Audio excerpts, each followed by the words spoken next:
Salam Kak Gino. Saya berpikir terkadang-kadang dalam hidup ini kita tidak bisa memilih. Kita harus hidup dengan orang yang macam mana. Kadang-kadang kita sudah pilih luar biasa. Toh masih ada kekurangan orang itu. Bahkan orang yang sering kita tolong bisa juga berbalik menjadi musuh kita. Orang yang baik dengan kita belum tentu selalu baik. Ada kalanya bisa dia mencelakai hidup kita. Kenapa? Dalam hidup kita tidak bisa memilih.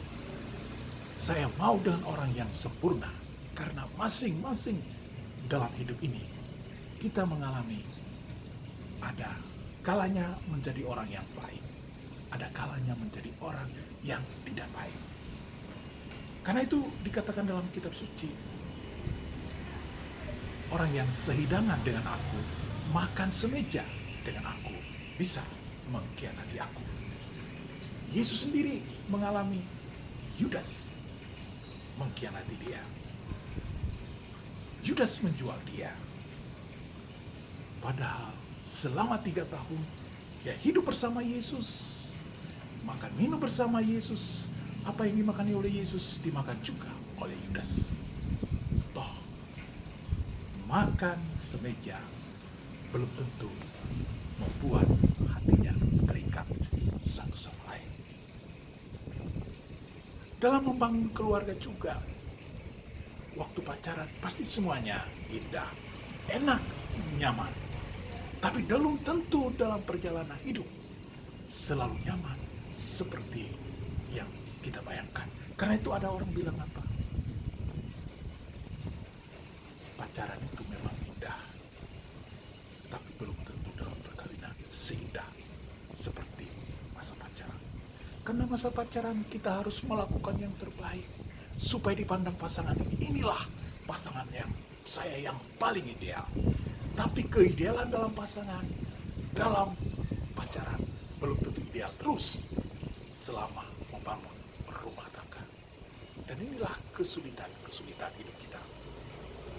Karena itu kadang-kadang kita harus menyadari bahwa kita tidak pernah bisa hidup selalu dengan orang yang sempurna.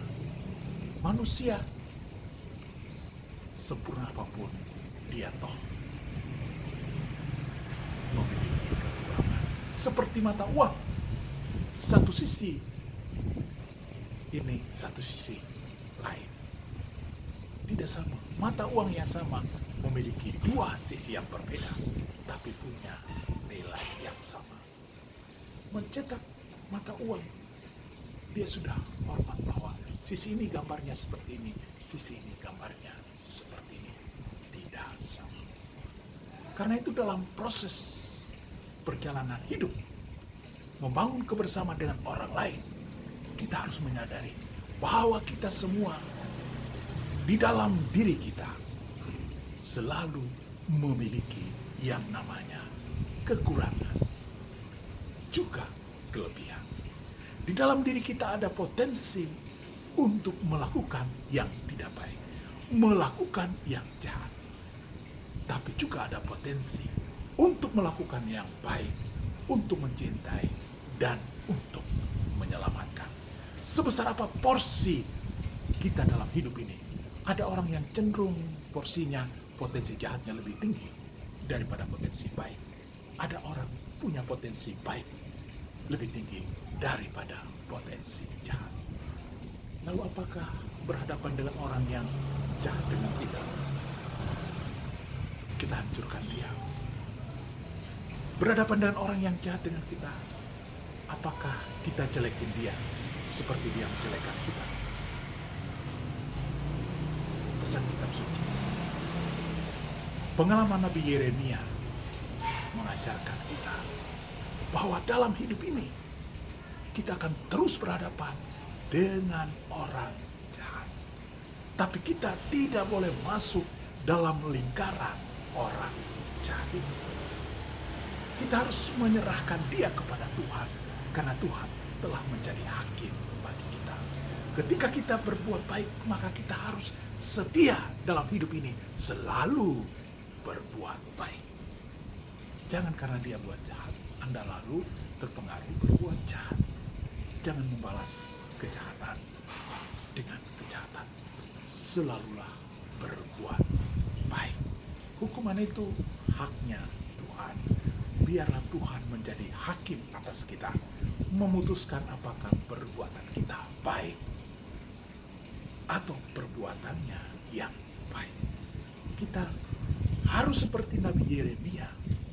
Jangan ikut dalam lingkaran permusuhan, dalam lingkaran dendam musuh-musuh kita. Karena ketika kita berbenturan dengan mereka, dengan kejahatan, ketika kita juga melakukan kejahatan dan kekerasan, maka tidak ada bedanya. Padahal kita dipanggil untuk melakukan yang terbaik. Dan itulah bukti kualitas hidup keimanan kita, yakni terletak pada sebesar apa yang engkau buat untuk menyelamatkan orang yang jahat. Sebesar apa yang Anda lakukan untuk mempertahankan kebaikan yang ada dalam hidup. Dan ketika berhadapan dengan orang jahat, gak usah kita khawatir, karena Tuhan pasti melindungi kita. Kata Yesus, jangan kamu takut kepada orang yang hanya membunuh tubuhmu, tetapi tidak membunuh jiwamu. Takutlah kepada Tuhan yang membunuh jiwa dan juga membunuh tubuhmu. Karena itu, setialah selalu berbuat baik. Jangan pernah berhenti untuk melakukan yang baik.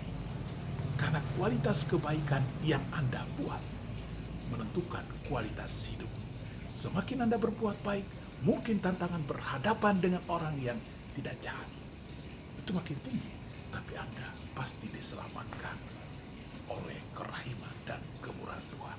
Karena Anda tetap setia pada jalan Tuhan, yakni jalan keselamatan, jalan pengampunan, jalan kebaikan, dan jalan kasih. Karena itu jangan berhentilah berbuat baik. Berhadapan dengan orang yang jahat dengan Anda, bentengi diri dengan kasih. Jangan memasukkan kejahatan yang dikirimnya kepada Anda dalam hati, supaya Anda tidak hancur oleh kejahatan yang diperbuatnya. Teruslah berbuat baik, karena dengan itu Anda membuktikan kualitas hidup, keimanan, dan kepercayaan kepada Tuhan. Selamat mencoba. Salam